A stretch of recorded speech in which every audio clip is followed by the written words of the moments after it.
Hello friends, అందరూ ఎలా ఉన్నారు? Welcome back to our channel. It's me SRK. ఈరోజు మనం ఎక్కడికి వెళ్తున్నామంటే హైదరాబాద్లో ఉన్న ఏకైక అర్ధనారీశ్వర దేవాలయం.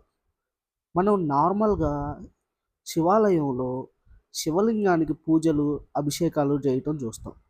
కానీ ఇప్పుడు వెళ్ళే ఈ ఆలయంలో ప్రత్యేకత ఏంటంటే శివపార్వతుల్ని ఒకే ఆలయంలో పూజించడం. అది కూడా ఒకే విగ్రహంలో శివుడు, అమ్మవారు కొలువు తీరడం. దాంతో పాటు ఇక్కడ మనకి రేణుకా ఎల్లమ్మ తల్లి మరియు పెద్దమ్మ తల్లి కూడా కొలువు తీరి ఉన్నారు. మరి ఈ ఆలయం విశిష్టతలు తెలుసుకుందాం, వచ్చేయండి. ఇంకా ఈ ఆలయం అడ్రస్ వచ్చేసి మనకి హైటెక్స్ చార్మినార్ దగ్గర నుంచి ఒక 1.5 కిలోమీటర్స్ లెఫ్ట్ సైడ్ రోడ్లోకి వెళ్తే ఈ ఆలయం అయితే వచ్చేస్తుంది. చూడండి, ఆలయం బయట కార్లు, బైక్లు పార్కింగ్ చేసుకోవడానికి చాలా ప్లేస్ అయితే కూడా ఉంది. ఇంకా ఆలయం బయట పూలు, పళ్ళు, లోపల మనం దీపారాధన చేసుకోవడానికి దీపాలు అయితే అమ్ముతున్నారన్నమాట. ఆలయం బయట నుంచి చూడండి ఎంత ఆకర్షణీయంగా ఉందో. ఇప్పుడు మీకు ఇక్కడ ఈ ఆలయ ప్రతిష్ట ఎలా జరిగింది అనేది చెప్తా. ఈ ఆలయ ధర్మకర్తలు మొదట ఇక్కడ రేణుకా ఎల్లమ్మ తల్లి దేవాలయాన్ని అయితే నిర్మించారు. తర్వాత ఆ అమ్మవారి ఆదేశానుసారం ఈ శివశక్తి దేవాలయం నిర్మించాలని స్టార్ట్ చేశారు. అది కూడా వితౌట్ ఎనీ డొనేషన్. వాళ్ళ స్వయం కృషి, స్వయం శక్తితో ఈ దేవాలయాన్ని అయితే నిర్మించారు. అమ్మవారి ఆదేశం ఏంటంటే 54 రోజుల గడువులో ఈ ఆలయ నిర్మాణం పూర్తి చేయాలి. అంతా బానే ఉంది కానీ, శివుడు, అమ్మవారు కలిసిన విగ్రహ రూపం ఎలా ఉంటుందో ఎవ్వరికీ తెలీదు. అది కూడా ఒకే రాతి పైన ఇద్దరి రూపాలు రావాలి. తర్వాత ఎంతో కష్టపడి ఈ కార్యం పూర్తి చేయాలనే సంకల్పంతో చివరికి తమిళనాడులో ఈ ఏకశిలా అర్ధనారీశ్వర విగ్రహాన్ని తయారు చేయించి ఇక్కడైతే ప్రతిష్ఠించారన్నమాట. ఇక్కడ ఈ శివశక్తి విగ్రహం 9 అడుగుల ఎత్తులో చూడటానికి కన్నుల పండుగగా ఉంటుంది. ఇక ఆలయం ఎంట్రన్స్‌లో గోపురం విషయానికి వస్తే, గోపురం మధ్యలో త్రిశూలము, త్రిశూలం పైన శివుని యొక్క త్రినేత్రంతో, దేవతామూర్తులతో చాలా చక్కగా నిర్మించారు. ఆ పక్కనే ఈ శిలాఫలకం ఉండిద్ది.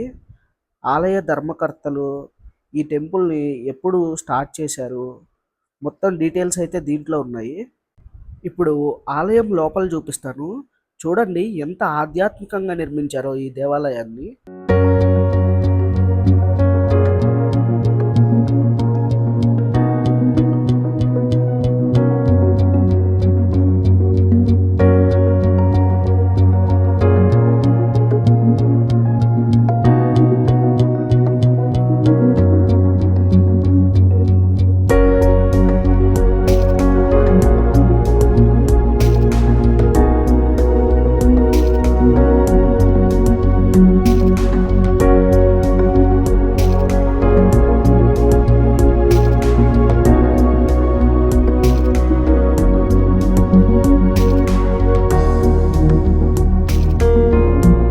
ఇప్పుడు మనం చూస్తున్నది అర్ధనారీశ్వర దేవాలయం ఎదురుగా ఉన్న ధ్వజస్తంభం. ఈ ధ్వజస్తంభం ప్రత్యేకత ఏంటంటే ఏకశిలా ధ్వజస్తంభం అన్నమాట. ఒకే రాయితో చెక్కిన ధ్వజస్తంభం ఇది.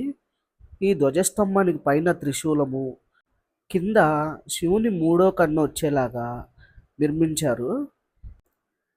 ఇంకా ఆలయం లోపలికి వెళ్తే ఆ శివశక్తి ఎదురుగా శివునికి ఎంతో ఇష్టమైన భక్తుడు, శివుని వాహనం నందికేశ్వరుడైతే ఉన్నాడు.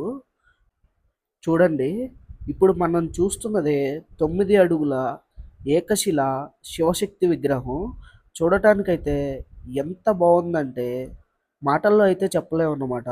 ఆ స్పిరిచువాలిటీ అలా వచ్చేస్తుంది. మేమైతే ఈ ఆలయాన్ని సోమవారం సాయంత్రం దర్శించుకున్నాము.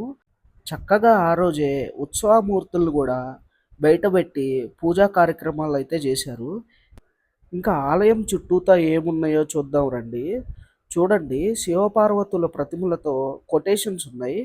ఆమె పట్టు అతని విడుపు, ఇద్దరు కలిస్తేనే ఈ జగం, ఓం శివశక్తి. అతను మాట ఆమె అర్థం, ఇద్దరు కలిస్తేనే ఈ జగం, ఓం శివశక్తి ఇలా అయితే కొటేషన్స్ ఉన్నాయి. ఇంకా ఆ పక్కనే ఉన్న రేణుకా ఎల్లమ్మ తల్లి దేవాలయం చుట్టూ చూస్తే అమ్మవారు వివిధ రూపాల్లో అయితే ఉన్నారు. ఈ రేణుకా ఎల్లమ్మ తల్లిని ఇక్కడ చిన్నమ్మ అని కూడా పిలుస్తారంట. ఇంకా ఆ రేణుకా ఎల్లమ్మ తల్లి ఎదురుగా నాగేంద్ర స్వామి అయితే ఉన్నాడు. ఈ నాగేంద్ర స్వామి ఈ ఆలయానికి రక్ష అని పిలుస్తున్నారు. ఎందుకంటే ఈ ఆలయానికి ఏ ఆపద వచ్చినా ఈ నాగేంద్ర స్వామి కాపాడతాడని. ఇంకా ఎల్లమ్మ తల్లి దేవాలయం పక్కనే మనకి పెద్దమ్మ తల్లి కూడా వేప చెట్టు కింద కొలువుదీరి ఉన్నారు. ఆ వేప చెట్టుకి అందరూ ఇలా కొబ్బరికాయల్లో ముడుపులు కట్టి వాళ్ళ కోరికలైతే కోరుకుంటున్నారన్నమాట. ఇంకా ఆలయానికి ఒక పక్కన శివుడు, పార్వతి విగ్రహం, ఆ విగ్రహాల వెనక త్రిశూలంతో అయితే చాలా చక్కగా నిర్మించారు.